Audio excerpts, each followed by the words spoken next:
Assalamualaikum warahmatullahi wabarakatuh.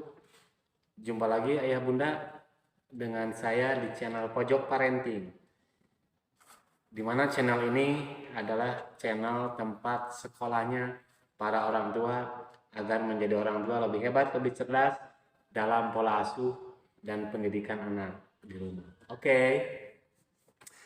Ayah bunda, kita tahu bahwa orang tua itu adalah orang yang memiliki kewajiban terhadap anaknya dalam membesarkan, mengasuh, dan mendidik anak.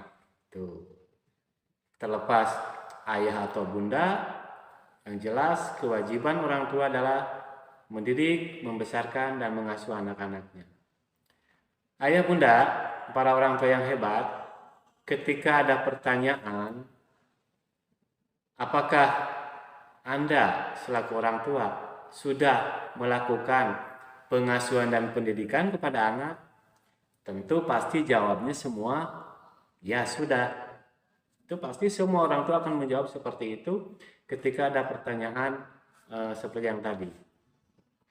Namun pertanyaan kembali, pengasuhan yang bagaimana? Apakah pengasuhan itu negatif atau pengasuhan positif yang diterapkan di dalam keluarga atau ketika mengasuh dan mendidik anak? Nah, ini yang jadi pertanyaan, dan kemudian kadang bahkan orang tua tidak paham apakah yang dilakukan itu pengasuhan positif atau negatif. Ada beberapa ciri tentang pengasuhan positif, di mana pengasuhan positif ini adalah pola asuh yang dilakukan oleh orang tua secara suportif, konstruktif, dan menyenangkan. Ini suportif itu artinya orang tua memberikan perlakuan yang mendukung terhadap perkembangan anak. Terus konstruktif itu bersikap positif dengan menghindari kekerasan atau hukuman, serta dilakukan dengan cara yang menyenangkan. Nah, ini oke ayah bunda ya, bahwa pengasuhan positif itu terdiri dari 3 indikator: suportif, konstruktif, dan menyenangkan. Oke. Ayah bunda yang hebat, di dalam pendidikan dan pengasuhan itu adalah mendidik dan mengasuh untuk perkembangan anak. Apa saja perkembangannya yang harus kita perhatikan? Yang pertama adalah perubahan fisik. Nah, ini jelas pasti orang tua selalu memperhatikan dengan perubahan fisik ya. Yang kedua emosional. Ini yang jarang diperhatikan.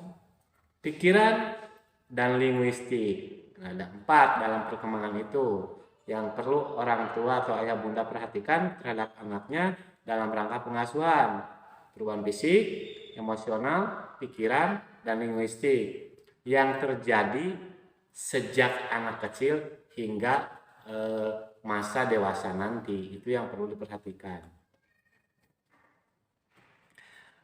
Kembali tadi bahwa pengasuhan itu adalah dalam rangka mengembangkan ya. Banyak cara dalam mengembangkan perkembangan anak itu yang harus dilakukan oleh orang tua. Salah satunya nih yang jarang orang tua lakukan dalam mengembangkan tadi emosional, sosialnya, linguistiknya, serta perkembangan kecerdasan yang lain. Yang orang tua lakukan banyak cara, namun jarang dilakukan, yaitu adalah mendongeng. Ini bagi anak kecil nih, bagi anak kecil ini orang tua wajib melakukan mendongeng, di mana orang tua menjadi pendongeng untuk anaknya. Oke, kita bahas sedikit apa itu dongeng. Dongeng ini adalah satu kisah yang tidak benar-benar terjadi, kan dongeng ya. Jadi sebuah kisah yang memang benar-benar tidak terjadi. Biasanya kebanyakan dari dongeng itu di dalamnya pesannya nasihat, yang jelas nasihat yang baik dan mendidik bagi anak-anak. Nah, jenis dongeng ini kan bermacam-macam ya. Nanti orang tua atau ayah bunda bisa mendongeng kepada anaknya. Apa saja dongengnya, bisa mencari searching di Google atau boleh ngarang cerita saja. ngarang cerita agar anak lebih senang. Nah, di dalamnya dongeng itu ada fabel, ada bertokohkan hewan, ada pula hikayat dan lain-lain. Yang jelas dongeng ini harus mengandung unsur pesan muatan positif bagi pengembangan karakter anak. Oke ayah bunda, dongeng dapat menjadi salah satu cara yang menyenangkan dalam rangka mendukung tumbuh kembang anak. Jadi orang tua wajib mendongeng kepada anak ya minimal 3 hari sekali atau seminggu 2 kali. Itu karena dengan dongeng ini banyak manfaatnya.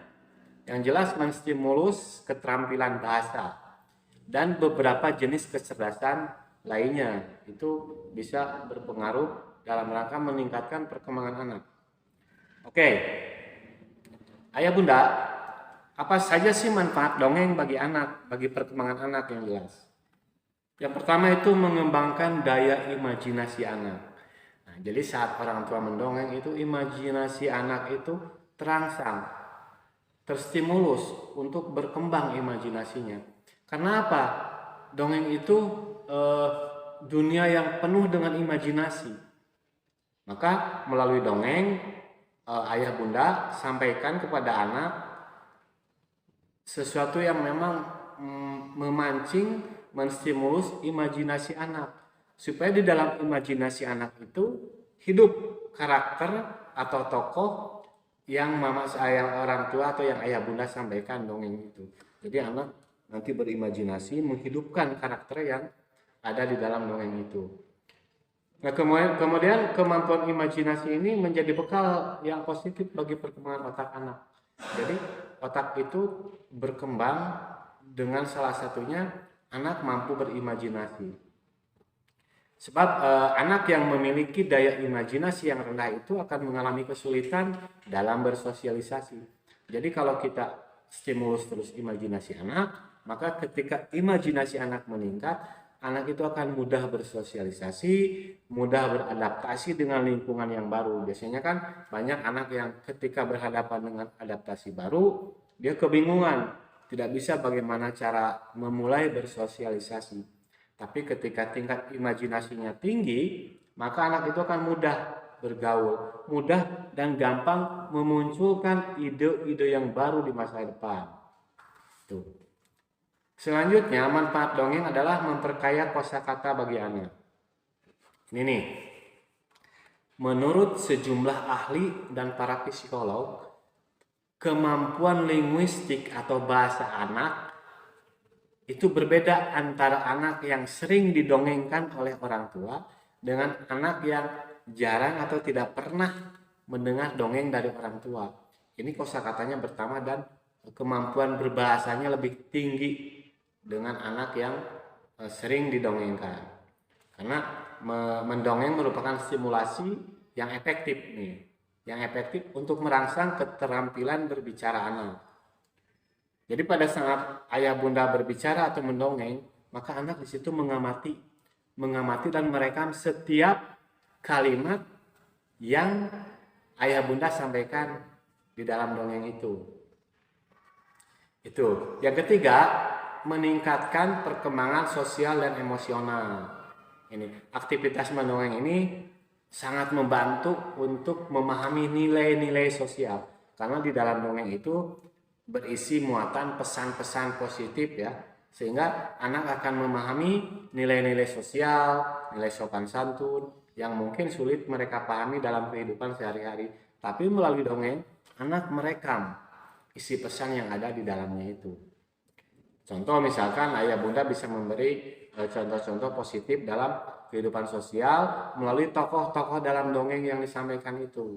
Jadi, tapi jangan lupa bahwa ketika ayah bunda mendongeng, gunakan intonasi yang memang enak untuk anak mendengarkan, sehingga anak tidak cepat boring, anak tidak cepat bosan.